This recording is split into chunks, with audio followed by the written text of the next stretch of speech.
developed a clear strategy knowing these men all my life. Freedom is what we need. Open markets, lower taxes. We must establish permanent tax cuts along with the Bush tax cuts. We must eliminate the capital gains and estate tax. We're watching the biggest socialist agenda since Roosevelt. Both of them.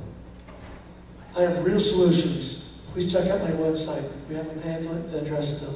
They're common sense solutions, the ones that we can agree upon.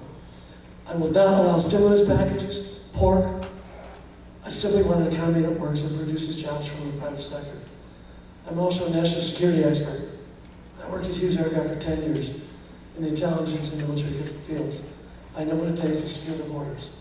I know what it takes to secure our friends in Israel throughout the Middle East. These threats are real. These threats are real. We can close the borders just like they did in Gaza.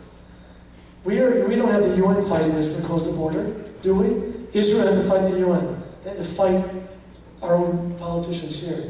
We must close it. The national debt is out of control and unsustainable. Deficits, we have to have a balanced budget amendment. Just common sense says we can't spend money we don't have.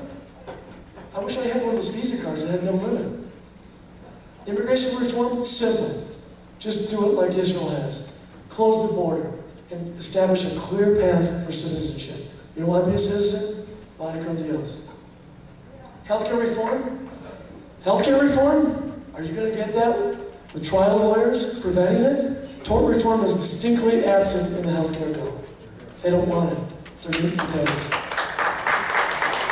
Entitlement reform across the board. 50% of Social Security recipients are not of the age. Okay, there's a lot of corruption there. Energy independence, drill here, drill now. Newton is right.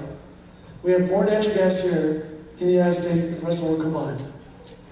We're denying those access because of corrupt politicians. I will represent you, I will listen to you, I will incorporate your ideas into my solutions. Right now you have a choice.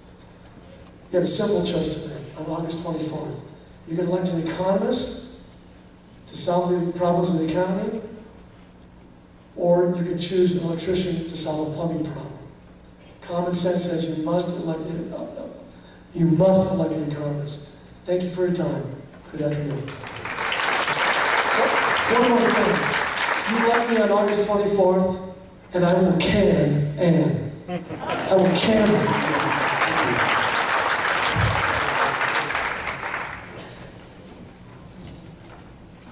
We all want to can Ann. All right, next candidate to present herself is Sydney Hay. Thanks so much. What an honor it is to be here with you today, and an honor to be with these colleagues of mine. I don't call them competitors, I call them colleagues, because each and every one of them is running for all the right reasons, and they're running to do something noble, to do something good for America, and I want to thank them all. It takes a lot to put yourself out there on the line to run for Congress, and so they're heroes in my book. Ladies and gentlemen, this country is in deep, deep trouble.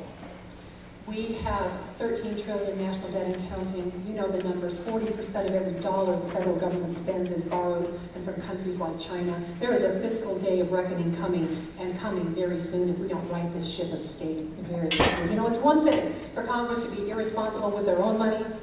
It's another thing entirely to be reckless and irresponsible with other people's money. And frankly, they are being reckless with the money of those Americans not even born yet, and that's immoral. That's the problems we have in the economy, and they're huge ones. But let's talk about national defense and defending this country. I am so tired of watching politicians in Washington apologize for my country. We are the good guys. I am tired of watching politicians in Washington give standing ovations to foreign dictators who stand up and criticize my country and my state. And Ann Kirkpatrick, you're going to have to answer for that. Tomorrow I start a new television ad, and I don't know whether she stood and gave a standing ovation or not, but my television ad asks her. It ends with, Ann Kirkpatrick, did you do that? Because I think she needs to tell us whether she did or not. I'm tired of politicians who won't even defend this country. How can you even defend the country if you won't even rightly define the threats against us?